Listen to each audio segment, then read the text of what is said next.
Welcome guys to another video, and the title may shock you, and that is, when is Melbourne going to stop growing, or when should we stop investing into Melbourne? And it may seem crazy that I'm already talking about this, considering the real hype has only happened over the last 6 to 12 months, and it only recently has really hit mainstream media, especially with the house prices skyrocketing and the 5% deposit scheme by Mr. Anthony Albanese himself. But there comes a point when you look at Melbourne CBD and you think, should I be investing in this location even after all the price growth it has had? Are we too late? Will it keep growing? Etc, etc, etc. And I'm going to try and answer all of those questions for you. And please remember, it is essentially one man's opinion. I am no property analyst like Hotspotter Terry Ryder or any other buyer's agent out there. I'm just one dude who has access to internet. And I just want to give my thoughts, right, with some case point examples. So let's have a look at this location in Carrum Downs. And for those of you who don't know where Carrum Downs is, it's essentially on the east side of Melbourne in a very densely populated area. It's a location that has essentially skyrocketed in value, in price, in capital over the past 6 months. It's incredibly difficult to purchase a property in this local area, period, right? And we've already seen prices jump in the essence of about $100,000 to $150,000 in the past 6 months, or at least what properties are selling for. And the reason I bring this one up here is that this is a very nice 3x1, nothing too flashy, a very simple property. The carpet's a little bit worn, but nothing that would stop it from being rented out straight away. And something like this is going for $550 per week in rent. And the reason I bring this one up is because when you look at when it was last sold, it was sold on the 17th of July 2025 for $841,000, which, for those of you who don't know, that's a lot of money. And when we start to look at the breakdown of the numbers, we can see that this property is around $850,000. Your stamp duty is going to be an absolute killer at $50,000 or something along those lines when you put 850 into here, or $840,000. So around $47,000, $48,000 for stamp duty, which essentially could be a house deposit or just about,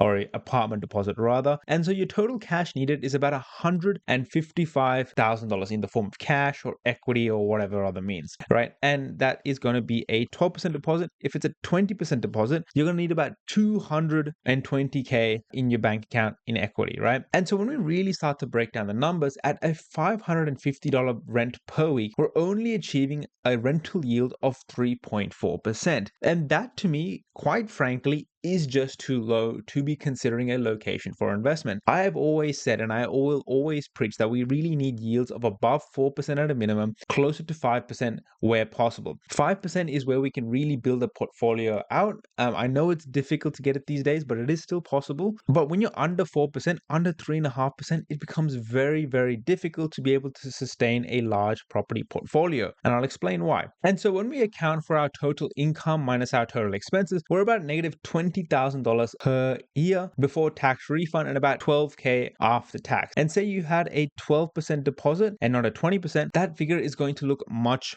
worse. Now this amount of loss every year at such a low rental yield will hamper your ability to further build upon your property portfolio. So if your buyer's agent is selling you an asset that has extremely low yields for a very high purchase price, you really should be questioning it. Because even though I completely believe that you will continue to get capital growth over the next 6, 12, 18 months, your yield itself is far too low, and rents aren't really rising in Carrum Downs either, right? We're only about 1.5% in terms of a median rent increase, and that isn't good at all. And it's not going to get any better with all the new investment coming into the location and tenants having an optionality in terms of what they can choose for a rental property. It's going to be hard to increase rents, which means you're going to be stuck at that price point and that yield for quite a bit of time. The first 3 years are going to be a painful ride for you, but you will still get the capital growth that comes with it. But then you have to also decide, after all that growth has happened, the rental yield is so low that you won't be able to borrow more money. You may have to look at selling this asset to continue building a property portfolio. And that's not the way we want to go about building large property portfolios. Now, ultimately, everyone has their own strategy, and you may have a reason to purchase an asset in this location, the specific state, for whatever reason at a specific yield.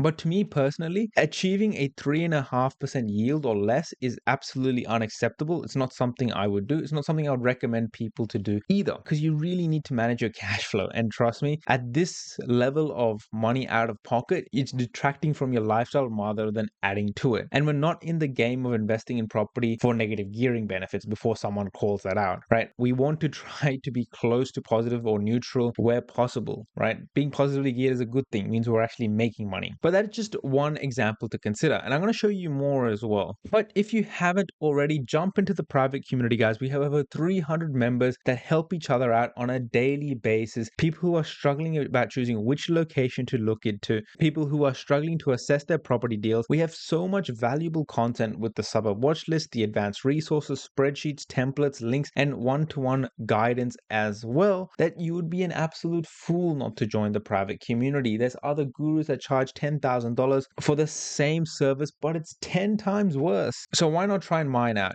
It's $35, guys. It costs less than your KFC meal down the road. You have absolutely nothing to lose. There's also a 30-day money-back guarantee, guys. So jump in, try it out. If you don't like it, all goods. Let's get back into the video. Right, the next location I want to talk about is Wodonga as another good example, because all of you out there know that Albury Wodonga is one of my favorite locations to acquire a property in. It is a large regional hub. It has done very well in the past, and it will continue to do very well in the future. There's a good infrastructure, there's a good economy, there's good population forecast. It has everything going for it. But the buying window is actually closing very, very quickly. In fact, in the next 6 to 12 months, I'm not sure I would recommend this location anymore, because the yields would have compressed too far down low. And what I mean by that is, when you take this property, for example, 13 Prosper in Wodonga, $560 per week rent, which is pretty good. And you look at this location, this was sold 8th of August 2025 for $585,000, which is wonderful, right? Whoever got this property, I think it's a great deal. It is a 3x1. If you got in maybe 6 to 12 months earlier, you would have got it for $500K rather than $585, but that's okay, right? Overall, it's still a great property, perfect for a long-term hold. Easily can do a cosmetic reno on something like this and increase the equity by 50K or so. And property like this has substantial value to hold for a very, very long time. And I think this person, whoever bought this, got it at the perfect time, because when you put the numbers in for a property like this one was $585,000. At a 20% deposit, you need about 150K all up. Stamp duty is about 30K, so still a hefty amount. At 12%, you need about 100K.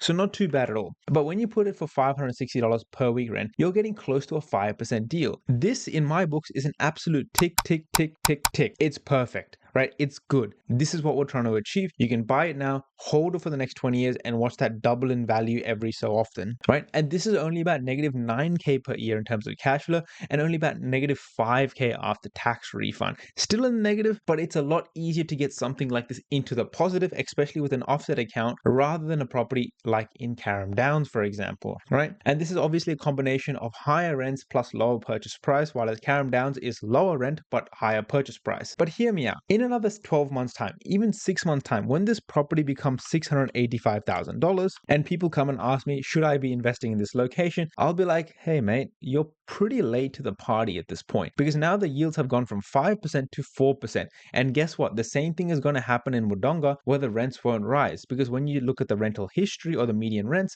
it's about negative 0.43%, which isn't good. And it's not going to get any better as well, because more investors are buying in the area, which means there are more properties available for rent, which means it's harder to increase your rents because there's more competition, nature of supply and demand. And so when this is 685 at 560, you're only about a 4% yield. And then let's say it gets to $750,000, you're at a 3.88% yield. At this point, this deal does not make any more sense, right? We can't be investing at this price point. And also this price point brings in a lot of other locations to question. Is it better to go up to far north Queensland, where Townsville, Cairns, Bundaberg are great locations that have skyrocketed in value over the past 3 years, but the yields are a little bit better, right? This is where you need to use a bit of nuance and common sense before jumping in. If the yield starts dropping too low, I wouldn't invest in that location, because it's going to do a couple of things to me. It means I'm probably too late to the party. It also means that cash flow is going to be an absolute pain in my butt. because it's costing me so much money to hold the property that a slight interest rate rise could put me in the red.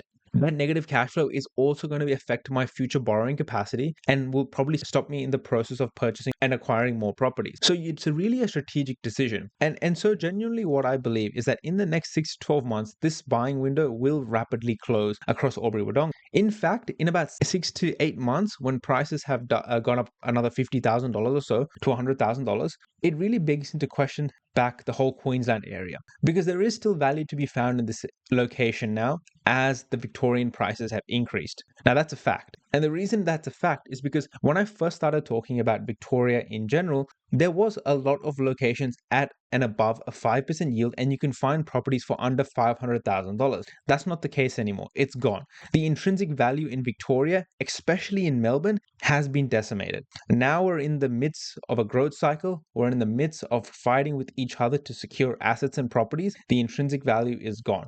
So if you think you're early to Victoria, you're not anymore. Everyone knows about Victoria. It's no secret. But the thing is, you're not too late either. In 12 months' time, you probably will be too late. And that's when we would have all stopped investing in that location because the yields were just too low. So I hope this video has given you some clarity on how to assess whether or not you're late to the market, whether or not you should be considering a certain property or not. It will ultimately come down to your overall strategy. I personally would not invest under 4% yields. 4.5% to 5% is where I like to target at a minimum. But please, guys, don't get burnt by poor cash flow, because it's only going to lead to one thing: more stress, more uncertainty, and more stressful times for you. Make sure that if you do invest, you understand what you're getting yourself into. There's a lot of investors out there, especially the ones pushed by BAs, who don't know anything about property, who don't understand anything about yields, and they go purchase a good asset that's going to get them good capital growth, but they have terrible cash flow and they're going to hate themselves. So please be careful.